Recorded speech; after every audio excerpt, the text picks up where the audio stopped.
अस्सलामुअलैकुम एवरीवन। मेरा नाम शिबली है। मैं जामिया से बीएड कर रही हूँ। मैं बीएड जर्नल कर रही हूँ। मेरे साथ शानू जी हैं। हम दोनों फर्स्ट ईयर में हैं।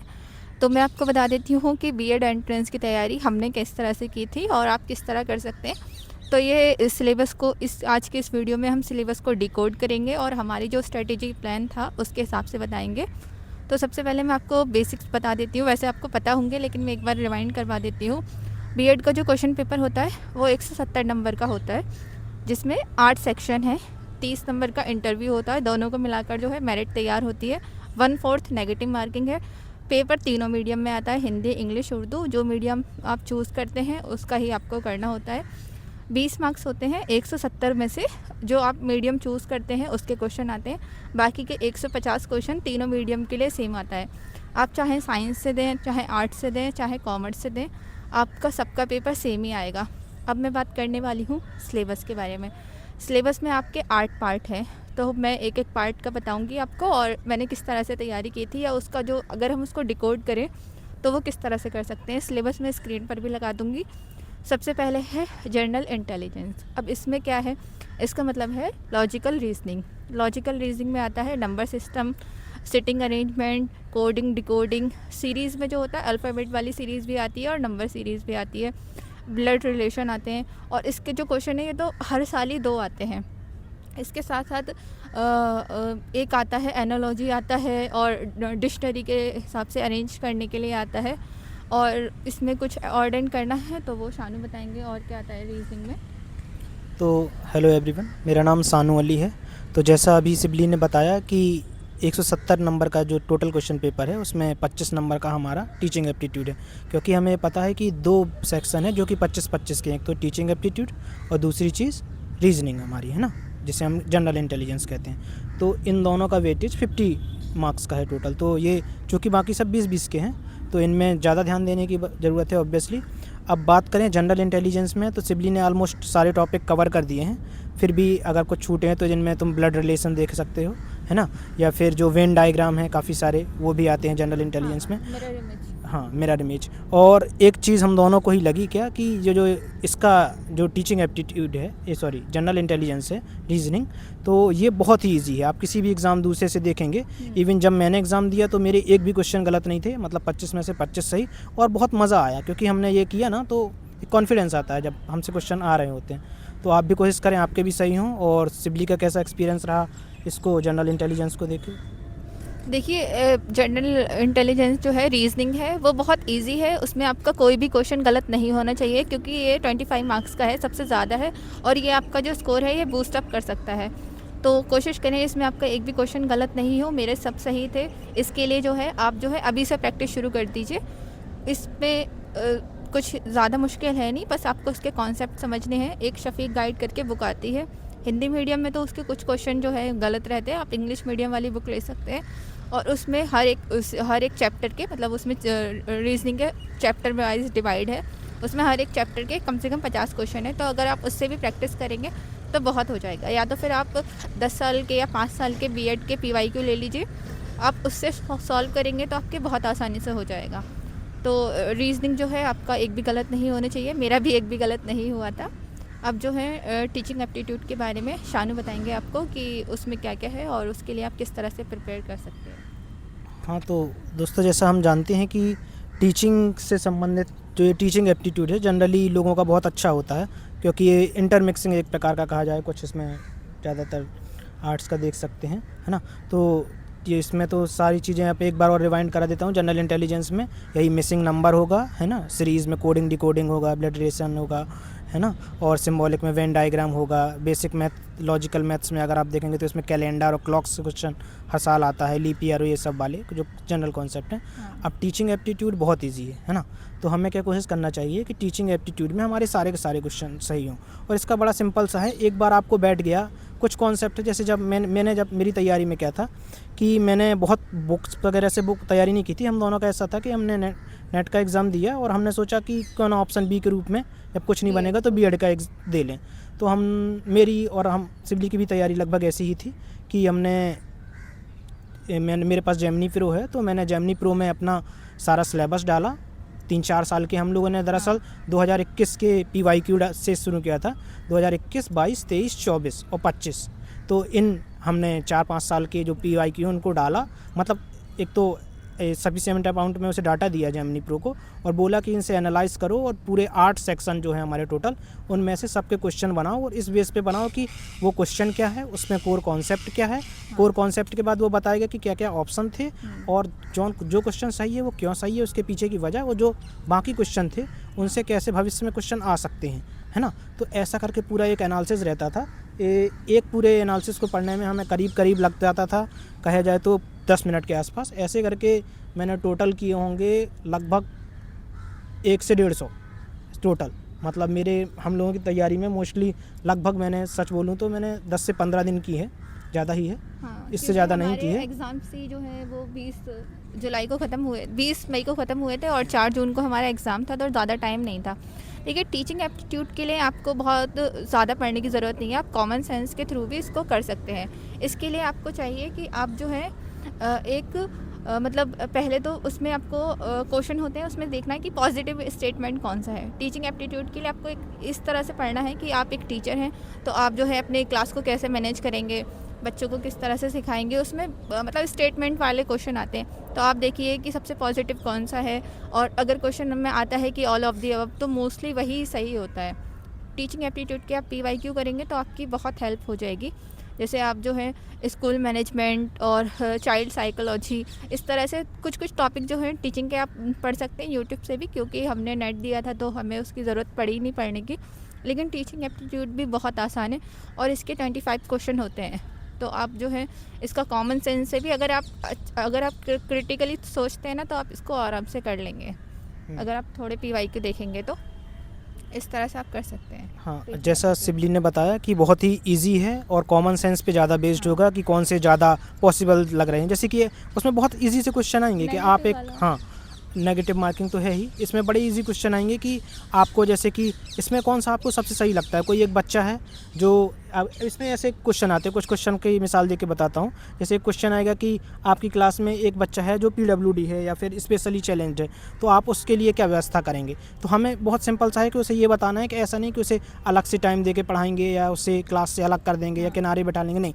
इंक्लूसिव एजुकेशन है, हमें याद रखें, तो उसे साथ में रखेंगे। बस इस बात का ध्यान रखेंगे कि हम क्वेश्चन को बहुत स्पीड से ना बताएं कि वो कॉप अप ही ना कर पाए। हम उसे इतनी ताकत दें, क्षमता दें और उसे टाइम दें, तो वो खुद ही कर लेगा। ऐसे सिंपल से आंसर होंगे, कौन सा आपको बेस्ट पॉसिबल लग रहा है, जो बड़ा इंपॉर्टेंट सा है। और एक बार टॉपिक बता दूं तो जैसे कि इसमें है एजुकेशनल साइकोलॉजी में आप जो कि मेन है, जैसे हमारे जीन प्याजे हो गए, है ना, वाइगोस्की हो गए, इसका ZPD है, इसके फोल्डिंग है, लॉरेंस, और इन सब के हैं। तो ये सब बहुत इंपॉर्टेंट है। नाम और इनकी जो बेसिक्स है ना, वो देख लीजिए। आपके बेसिक्स क्लियर होंगे तो आपका बहुत आसानी से हो जाएगा। अब हम बात करते हैं करंट अफेयर्स की। तो करंट अफेयर्स जो है हर साल चेंज होते रहते हैं, आपको खुद भी पता है। मैंने जो है 25 में भी एग्ज़ाम दिया था, उस बार भी मेरा सिलेक्शन हो गया था, लेकिन मैंने लिया नहीं था। तो इस बार का और पिछली बार के करंट अफेयर्स में, इस बार जो 26 में क्वेश्चन पेपर था उसमें ज़्यादा क्वेश्चन थे।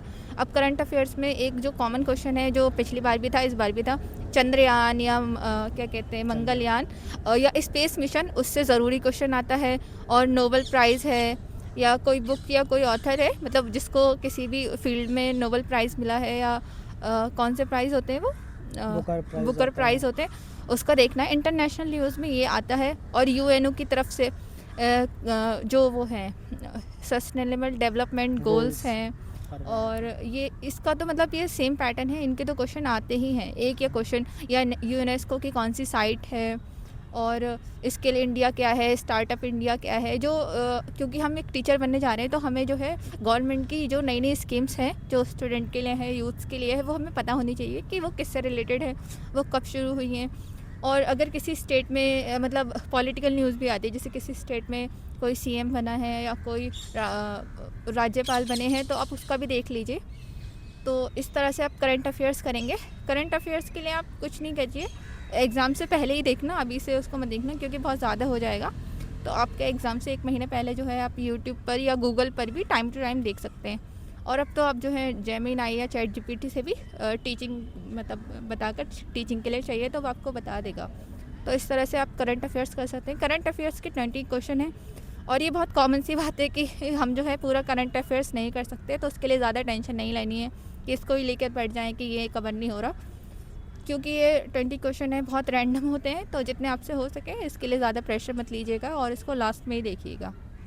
अब बात करते हैं साइंस की। साइंस के बारे में शानू बताएंगे। हाँ, एक बार मैं सिवली ने सही कहा ये करंट अफेयर्स के बारे में, क्योंकि जितने क्वेश्चन आएंगे उन्हें हमें कर तो लेना ही है और इसमें जितनी हो जाएंगे वो अच्छा है, लेकिन फिर भी एक बार जो बेसिक बड़े बड़े टॉपिक हैं उनको बता दूं जो हैं कि इसमें देखो 60% जो वेटेज है वो स्टैटिक का है और 40% रिसेंट का है। हाँ। अगर बात करें कि अवार्ड्स में, तो इसमें भारत रत्न, नोबेल, ऑस्कर, है ना, ये सारी चीज़ें हैं। इंटरनेशनल ऑर्गेनाइजेशन में G20 हो गया, ब्रिक्स हो गया, G7 हो गया, UN हो गया। स्पोर्ट्स में आपका वर्ल्ड कप से रिलेटेड, ओलंपिक से रिलेटेड, है ना, टेनिस से रिलेटेड। और साइंस में क्या आएगा आपका, वही इसरो के मिशंस आएंगे, चंद्रयान, गगनयान, है ना। और पॉलिटी अपडेट में क्या आएगा कि चीफ मिनिस्टर, गवर्नर, जैसा कि सिवली ने बताया था। और ये सब चीज़ें अभी आपको शायद क्लियर हो रही होंगी। टीचिंग एप्टीट्यूड का हमने बता ही दिया। इसमें NEP का ध्यान रखना है और एवेल्युएशन में समेटिव और फॉर्मेटिव असेसमेंट, है ना, वो हर साल आता है। और NEP वो से जो है स्टेटमेंट वाइज क्वेश्चन आते हैं उसके, तो आप जो है उसको कर सकते हैं बहुत आराम से। और इंक्लूसिव एजुकेशन वगैरह। ठीक है, यहाँ तक अब हमारा हो गया। अब हम आगे बढ़ते हैं अपने चौथे नंबर पे, नेचुरल साइंस पे ना। तो नेचुरल साइंस पे क्या है ये अगर आप जाने तो नेचुरल साइंस का सिंपल सा है।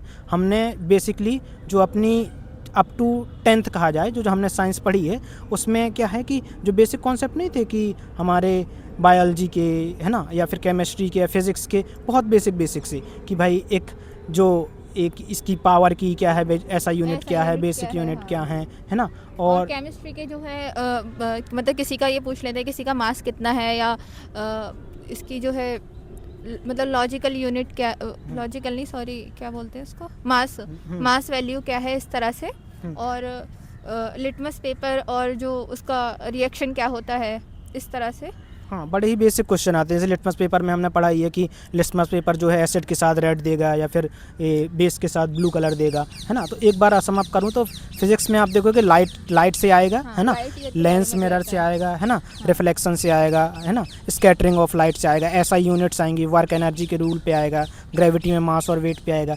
केमिस्ट्री में वही है, एसिड बेस, है ना, सॉल्ट को लेके आएगा कि एंट एसिड किस में होता है या फिर फॉर्मिक एसिड किस में, एंट में कौन सा फॉर्मिक एसिड होता है, ऐसे करके केमिकल फार्मूलाज का आएगा ब्रेक डाउन। बायोलॉजी में एक क्वेश्चन आता है कि मतलब दोनों 3 साल मैंने जो है 2-3 साल के PYQ में देखा, ये पूछता है कि बॉडी का सबसे बड़ा ऑर्गन कौन सा है, या बॉडी की सबसे बड़ी जो हड्डी होती है उसको क्या बोलते हैं, इस तरह से।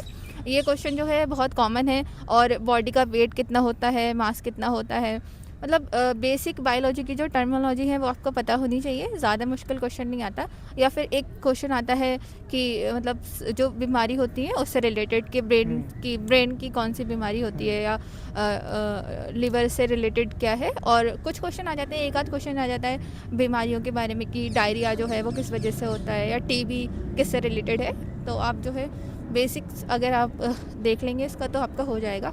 ये जो है आप YouTube से भी कर सकते हैं, या तो फिर आप गूगल से देख कर लीजिएगा, या आपने अगर 10th तक की साइंस बहुत अच्छे से पढ़ी है, अगर आपका अच्छा बैकग्राउंड है, तो आपकी 10th तक की साइंस है ये कवर हो जाएगा। अब बात करते हैं सोशल साइंस की। तो सोशल साइंस में तो सबसे पहले मैं बता देती हूँ, सोशल साइंस के स्टैटिक्स वाले हैं 20 क्वेश्चन आते हैं। साइंस के भी 20 आते हैं, सोशल साइंस के भी 20 आते हैं। इसमें ज्योग्राफी से आता है रिवर्स के बारे में, या कौन कौन सी मिट्टी में कौन कौन सी फसलें होती हैं, रबी की फसल कौन सी है, ख़रीफ की फसल कौन सी है, और डेल्टा किस तरह से बनते हैं, या किसी पहाड़ के बारे में, पर्वत के बारे में। और ये मतलब इंडियन ज्योग्राफी से आता है, वर्ल्ड ज्योग्राफी से भी आ जाता है अगर कोई हॉट टॉपिक होता है। इसके साथ साथ पॉलिटिकल से मतलब पॉलिटिकल साइंस से एक फंडामेंटल राइट से एक क्वेश्चन आता ही है, वो कई सालों से चल रहा है, आपको देख ही लेना है। फंडामेंटल राइट्स के जो आर्टिकल है उससे कभी 17 का पूछ लेता है, कभी 18 का, या कभी स्टेटमेंट में दे देता है ये आर्टिकल जो है किससे रिलेटेड है, तो वो कर लेना है। और इमरजेंसी को देख लेना है, प्रेसिडेंट, प्राइम मिनिस्टर, संसद, इनसे रिलेटेड कौन कौन से आर्टिकल हैं ये। और बात करें इकोनॉमिक की, तो आपको बेसिक्स देख लेना है कि जो होता है पर कैपिटा इनकम क्या है, या जो बेसिक GDP, इसको थोड़ा थोड़ा देख लेना ताकि आपकी अंडरस्टैंडिंग बन जाए। स्टैटिक GK से जो क्वेश्चन है वो आप जो है लूसेंट से करना चाहें। लूसेंट में क्योंकि बहुत ज़्यादा है तो इतना लूसेंट से तो हो नहीं पाएगा, मतलब मुझे तो ज़्यादा ही लगता है, लूसेंट मैंने पढ़ी है। तो स्टैटिक GK के लिए आप जो है कुछ टॉपिक आप PYQ से देख लीजिएगा। PYQ का जो चल रहा है जिस तरह से सीरीज़ में जिस तरह के वो क्वेश्चन पूछ रहे हैं बस वही टॉपिक आप नोट करके 10-12 टॉपिक आप कर लीजिएगा। सोशल साइंस के लिए इतना आपको परेशान होने की ज़रूरत नहीं है। बाकी शानू बता देंगे अगर सोशल साइंस में मुझसे कोई टॉपिक छूट गया होगा तो। हाँ, सिबली ने बहुत सही बताया है।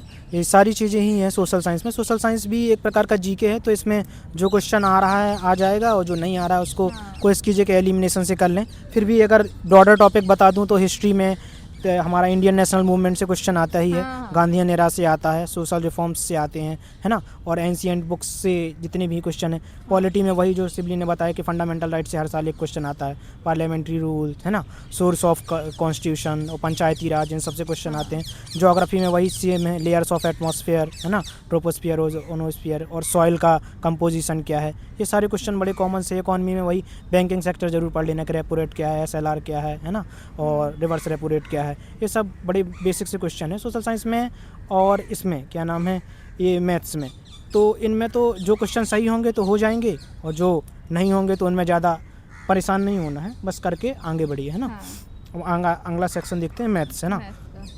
तो मैथ्स में सिबली की क्या स्ट्रेटजी थी, उसने कैसे किया, पहले तो तुम बताओ। देखिए मेरी जो बेसिक मैथ्स है वो अच्छी है, तो इसलिए जो मैथ्स के क्वेश्चन है वो 20 क्वेश्चन आते हैं। लेकिन अगर आपकी बेसिक मैथ अच्छी है तो आप 10 क्वेश्चन तो आपके हो ही जाएंगे। अगर आपकी नहीं है मैथ्स तो देखिए अभी आपके पास बहुत टाइम है, कोशिश कीजिए कि बेसिक्स मैथ जो है आप पढ़ लें।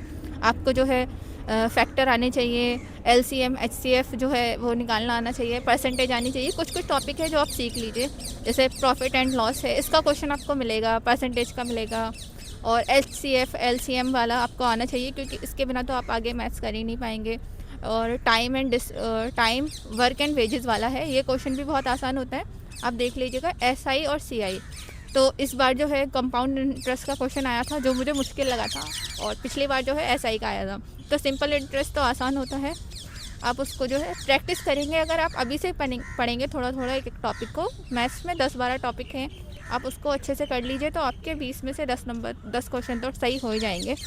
और मैथ्स में बहुत बच्चों को दिक्कत आती है, तो अभी आपके पास टाइम है, कोशिश कीजिए अभी से पढ़ने की। अगर आपको नहीं होता है तो एटलीस्ट 5 या 6 टॉपिक कर लीजिए, ताकि आपके जो है क्वेश्चन कुछ कुछ बन जाएँ। इसमें ज्योमेट्री वाले भी आते हैं और वो भी आते हैं, तो आप वो तो बहुत मुश्किल लगते हैं मुझे भी। हाँ, एक ये है कि आप जो है ज्योमेट्री के और ट्रिकोमेट्री के जो है फार्मूला याद कर लीजिए, जैसे सर्कल का क्या फार्मूला है या पाइथागोरस थ्योरम क्या है, क्योंकि कुछ क्वेश्चन बहुत आसान होते हैं तो आप फार्मूले से वो कर सकते हैं। तो आप देख लीजिएगा, और बाकी मैथ्स के बारे में शानू बता देंगे। हाँ, तो ये तो हो गया। और जिनको भी मैथ्स का फोमो रहता है, जैसे हर एग्ज़ाम में कुछ बच्चे हैं ना कि जो हम आर्ट्स बैकग्राउंड के हैं, उन्हें लगता है यार मैथ्स बड़ी टफ़ है, जब भी इसको करने जाता हूँ तो एक तो टाइम खा जाती है और बाद में कुछ क्वेश्चन छूट जाते हैं। तो ऐसा ही कुछ मेरा सीन है कि मुझे मैथ्स उतनी पसंद नहीं है, तो मेरा ये रहता है कि मैथ्स में जो कुछ बड़े कॉमन से हैं PYQ में देखो कि कौन कौन से क्वेश्चन हैं, कौन से मैं कर सकता हूँ।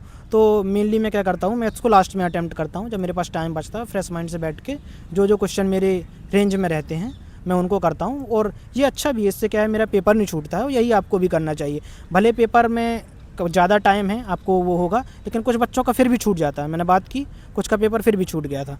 तो यही है कि आप मैथ्स अगर आपको भी ऐसा लग रहा है फोमो है मैथ्स का, तो आप इसे लास्ट में करें आराम से। और अगर इसके मेन जो टॉपिक हैं उनको बताऊं दूँ मैं, तो इसमें कोर्स अर्थमेटिक में आ जाएगा आपका परसेंटेज आएगा, प्रॉफिट लॉस आएगा, डिस्काउंट आएगा, एवरेज आएगा, एज और वेट से संबंधित क्वेश्चन आएंगे, है ना। और टाइम एंड स्पीड में आता ही है कि भाई ट्रेन के जो प्रॉब्लम्स है ना, कि क्रॉसिंग पोल वगैरह, वो का भी आता है कि 2 लोग मिलकर ये काम इतने दिन में करते हैं, तो इतने लोग 3 लोग मिलकर इस काम को कितने दिन में कर सकते हैं। तो आपको अगर LCM HCF आता है, परसेंटेज आती है, तो आप बहुत आसानी से ना मतलब कुछ क्वेश्चन सॉल्व कर सकते हैं। मैं ये नहीं कह रही कि आप पूरे सॉल्व कीजिए, लेकिन जितने आपसे हो सकें उतने कर लीजिए, क्योंकि मैथ्स का जो डर है वो सबको ही लगता है, मुझे भी लगता है थोड़ा थोड़ा। हाँ, और इंटरेस्ट, और जैसे इंटरेस्ट और नंबर सीरीज तो कॉमन है ना। हाँ। कि सिंपल और कंपाउंड इंटरेस्ट वगैरह करके। और ये मेंसुरेशन टॉपिक में आता ही है कि 3D और 2D को लेके, है ना। और ये सारी चीज़ें, रेशियो और प्रोपोर्शन वाला भी आता है, वो आसान होता है, आप कर लेंगे उसके, अगर आपको पता होगा तो मैथ्स में ऐसा ही है मोटा मोटी, जिसकी अच्छी है वो बहुत आराम से कर लेंगे। मतलब ये बने बनाए क्वेश्चन है, जिसको आता है ठीक है, जिनको भाई डर लगता है तो मेरी तो सलाह यही रहेगी आप लास्ट में करो, और उन्हीं क्वेश्चन को ज़्यादा फोकस और ज़्यादा टाइम दो जिनको आपको लगता है कर सकते हो। जो कुछ टॉपिक जो आपने तैयार किए हैं, देखो पूरे एग्जाम में सबसे ज़्यादा काम आने वाली चीज़ है PYQ। जैसा कि मैंने अपने जेमिनी में किया था, एक सफिशिएंट अमाउंट ऑफ डाटा दिया था मैंने, 4 से 5 साल के PYQ को बहुत अच्छे से एनालाइज़ किया था। इसीलिए हमारा ये था कि हमने मुश्किल से 8 से 10 दिन पढ़ाई की होगी अच्छे से, और उसके बावजूद हम लोग का जो लिस्ट में नाम आया वो लगभग टॉप में आया, हाँ, है ना। शानू की तो 135 नंबर थे, तो मेरे ये बहुत अच्छा स्कोर है। मतलब मुस्लिम कैंडिडेट होकर भी जनरल सीट पर शानू को मिला था और मेरे थे 123। तो ऐसा है कि मतलब आपके आ जाएंगे मार्क्स, उसमें वो नहीं है, बस आपकी पेपर करने की स्ट्रेटजी अच्छी होनी चाहिए, है ना। आपके जो स्ट्रॉन्ग एरियाज़ हैं आप उसको पहले अटेम्प्ट करें, इससे क्या होगा, आपसे क्वेश्चन बनेंगे, आपको कॉन्फिडेंस आएगा और कम टाइम में आप कर पाओगे।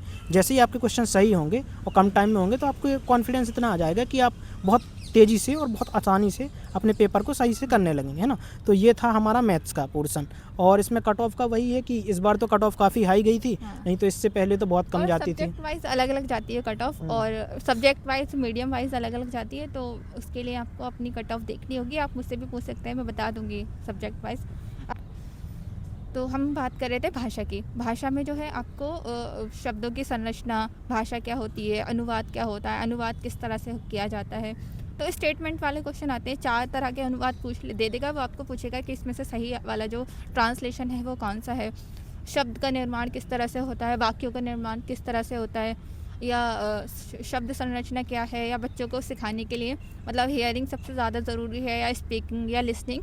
तो ये भी आपके कॉमन सेंस से हो जाएंगे भाषा वाले। इसमें जो है बाकी अब शानू बता देंगे कि भाषा में और किस तरह से कर सकते हैं। हाँ, भाषा का ऑलमोस्ट सारा सिबली ने कवर कर दिया है। तो भाषा में कुछ चीज़ें हैं जो मैं बताऊं कि आपका जो है ये टीचिंग एप्टीट्यूड से थोड़ा सा मिल जाएगा। जैसे कि आप जो आपने वाइगोस्की का ZPD पढ़ा था वो यहाँ पे आ जाएगा, है ना। जो क्योंकि ये क्या करते हैं, टीचिंग एप्टीट्यूड को आपके भाषा में इंटरमिक्सिंग करके क्वेश्चन डालते हैं कुछ, तो ये ईजी ही रहते हैं, उसमें ज़्यादा वो नहीं है। फिर भी एक बार मैं बड़े बड़े टॉपिक बोल दूं तो इसमें सेमेंटिक्स का आ जाएगा, नेचर ऑफ लैंग्वेज में फोनेटिक्स और ये सेमी फोनेटिक्स, ये सारी चीज़ें आएंगी। लैंग्वेज एक्विजिशंस में आएगा आपका कि मदर टंग लर्निंग प्रोसेस क्या है, वाइगोस्की का ZPD और ये सारी चीज़ें। और सोशियोलिंग्विस्टिक्स में आ जाएगा आपका डायलेक्टिक, उपभाषा, है ना, कोड स्विचिंग और ये सारी चीज़ें। ऐसे सिंपल से आप एक बार PYQ को डाल के किसी भी AI में देखेंगे तो आपको सारे टॉपिक आ जाएंगे। और भाषा में ना GK के साथ भी भाषा को ऐड कर लेते हैं। जैसे ये पूछ लेते हैं कि मातृभाषा में जो शिक्षा देने का जो है वो कितनी एज तक है,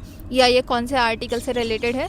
तो आप जो स्टडी करें ना वो आप होलिस्टिक वे में कीजिएगा कि भाषा के जो कॉन्सेप्ट है वो किस किस चीज़ से मैच करते हैं।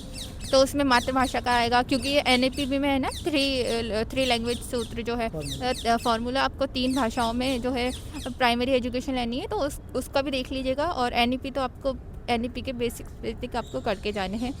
अब बात करते हैं 20 मार्क्स की लैंग्वेज की। देखिए, लैंग्वेज हिंदी, उर्दू, इंग्लिश, तीनों लैंग्वेज हैं जो आपने फॉर्म में फिल की होगी, या जिस मीडियम से हैं आप उस मीडियम का देखिएगा। हमारा हिंदी मीडियम था तो हम आपको हिंदी मीडियम का बता देंगे। हिंदी मीडियम में जो है सब जो क्वेश्चन आते हैं 20 मार्क्स के, वो ग्रामर के आते हैं। ग्रामर में अलंकार आते हैं, छंद आते हैं, और उपसर्ग और प्रत्यय आते हैं। और अलंकार में मतलब यही है कि आपको हिंदी ग्रामर अगर आपकी अच्छी से है तो आप जो है हिंदी ग्रामर कर सकते हैं 20 मार्क्स की। बाकी हिंदी ग्रामर के बारे में शानू भी बता देंगे। हाँ, तो हम लोग क्योंकि हिंदी बैकग्राउंड से है तो हमारी हिंदी ग्रामर ठीक ठाक थी जूनियर क्लासेस से पढ़ने में ही। और मोस्टली टॉपिक यही होते हैं, समास, अलंकार, है ना। समास वाले भी आते हैं, मुहावरे, लोकोक्तियाँ, स्थायी भाव और संधि विच्छेद, ये सब चीज़ें बड़े कॉमन से टॉपिक आए थे। और हम दोनों का हिंदी का पेपर ठीक ठाक सही गया। और ये तो अपना है कि भाई जिसने इंग्लिश लैंग्वेज है या फिर जिसकी उर्दू है तो उस हिसाब से आएगा। उर्दू ग्रामर तो कर लें और इंग्लिश ग्रामर कर लें, तो देख लीजिएगा आप PYQ में। तो मोटा मोटी यही है पूरे 170 का हिसाब। आपको एक स्ट्रेटजी होनी चाहिए आपके पास कि कैसे, क्योंकि ये इतना आसान एग्ज़ाम नहीं है। आप देखेंगे इसमें करीब 1 लाख कुछ 20 या 30 हज़ार लोग एग्ज़ाम देते हैं। और इसका जो सक्सेस रेशियो है पूरे TTI का, जो अभी हमने देखा था पूरे TTI में, 6000 थे। 6000 मतलब पूरे, तो पूरे TTI में अगर आप B.Ed का मान के चलो तो कम से कम 60,000 लोग तो एग्ज़ाम देते ही होंगे, है ना, के आसपास। और उसका जो सिलेक्शन रेशियो है वही वो मतलब आप सोचिए कि हमारे जो हिंदी सब्जेक्ट है 200 लोग टोटल B.Ed जनरल में सेलेक्ट हुए हैं, है ना। तो ये मान के चलो आप जितने भी बच्चे बैठते होंगे वही करीब हो सकता है कि 50,000 या 40,000 भी बैठते हों। तो इंटरव्यू का भी है, उसमें भी 200 बच्चों का सिलेक्शन, तो इतना इजी नहीं है कहने का मतलब एग्ज़ाम, है ना। अब हम लोगों के केवल 10 लोग सेलेक्ट हुए थे, जिसमें 4 जनरल के हुए थे, मतलब पूरा, और कुछ 3 वुमेन के हिंदी मीडियम और बुलाया था 38 बच्चों को, जिसमें से आपको जो है इंटरव्यू में सिलेक्ट किया गया। तो इस तरह से है। एंट्रेंस भी मुश्किल है, एंट्रेंस के बाद इंटरव्यू का भी थोड़ा आपको देखना पड़ेगा। अगर आपके एंट्रेंस में अगर आपके अच्छे मार्क्स आते हैं तो हाई चांसेस है कि आपका इंटरव्यू भी हो जाए। तो अभी आपके पास बहुत टाइम है। एग्ज़ाम जो है वही मई या जून में होगा, फॉर्म मार्च में आएंगे। आप अभी से प्रिपरेशन करेंगे तो आपका 100% हो जाएगा। सेल्फ स्टडी से आपको कहीं भी कोचिंग वगैरह कुछ लेने की ज़रूरत नहीं है। आप शफीक गाइड ले सकते हैं जिसमें आपको अच्छे क्वेश्चन मिल जाएंगे सॉल्व करने के लिए। और आप कोशिश कीजिएगा इंग्लिश मीडियम वाला लें, क्योंकि हिंदी मीडियम वाली बुक में थोड़ी ग्रामेटिकली मिस्टेक्स हैं।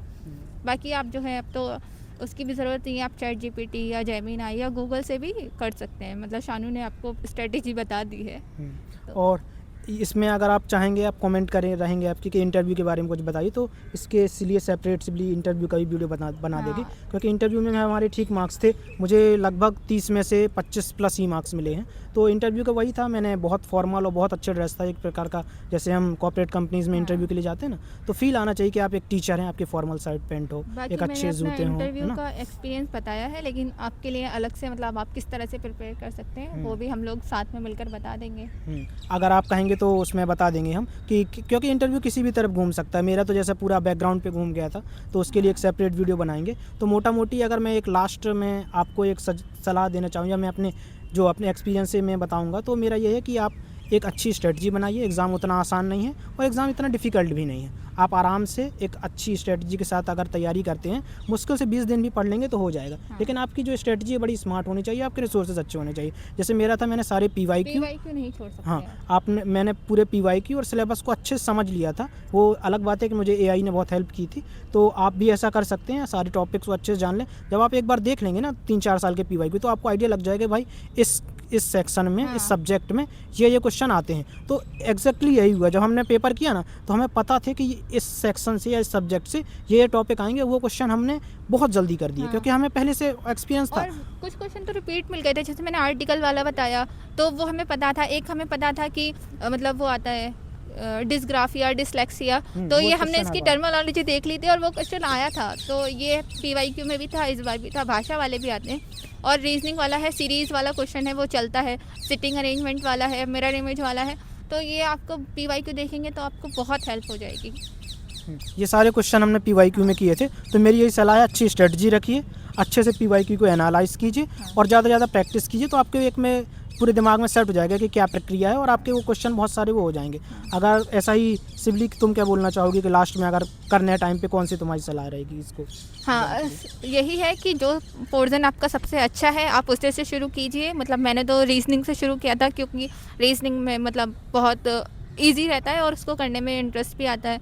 फिर जो आंसर निकलते रहते हैं ना, वो एकदम सही आंसर जाते हैं, तो उसका और ही अच्छा लगता है। वो रीजनिंग से कीजिए। और शानू ने जो है मैथ्स लास्ट में की थी। मैंने अपनी भाषा वाला जो सेक्शन था वो लास्ट में किया था, क्योंकि हिंदी ग्रामर के जो क्वेश्चन थे, मतलब लैंग्वेज का बहुत पढ़कर आई थी मैं, तो मैंने बीच में जो है मैथ्स कर ली थी। जब मुझे लगा था कि मेरा आधा पेपर हो गया है तो फिर मैंने मैथ्स कर ली थी और लास्ट में मैंने भाषा वाला किया।